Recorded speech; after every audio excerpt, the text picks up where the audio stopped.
Apart from option elimination, just by looking at the options you can easily get the solution, get the answer for this question. But let's try to solve it.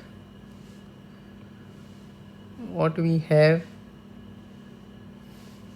is this line y equals to 2x and this circle which is centered on the positive side of y-axis. So we are given that y equals to 2x. Let's write the equation of the circle. It's x minus 0 squared plus y minus 2 alpha squared, y minus alpha squared,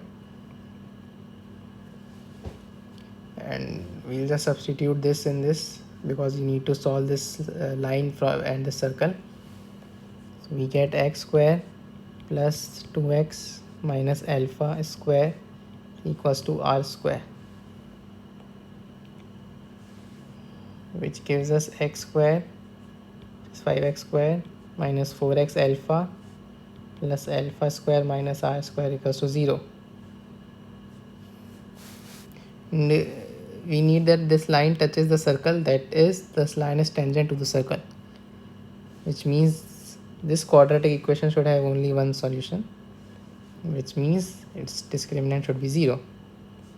Discriminant is b square, that is 4 alpha square minus 4 ac is 4 into 5 into alpha square minus r square,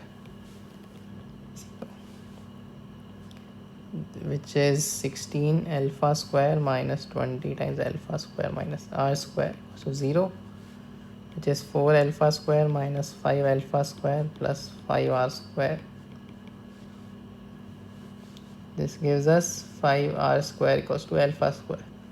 As alpha is greater than 0, it means alpha equals to root 5 r, and we are also given that alpha plus r is 5 plus root 5, which means alpha is 5, r is root 5.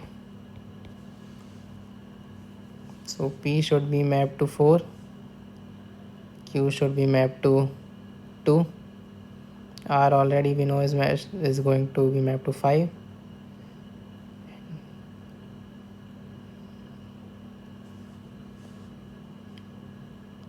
and b1 and a1 have the midpoint 0, 5. So a1 is 2, 4, b1 is okay. A1 we need to find this point of contact. Substituting these two values in this we get, or rather in this we get 5x square minus 20x plus 20 equals to 0, which is x square minus 4x plus 4 equals to 0, which gives us x equals to 2. So this point the coordinate is 2, y coordinate becomes 4, so this is a1, this is 0, 5. The diametrically opposite point is b1, so b1 and a1 have midpoint 0, 5, which means the coordinates of b1 are minus 2, 6. So the answer should be C.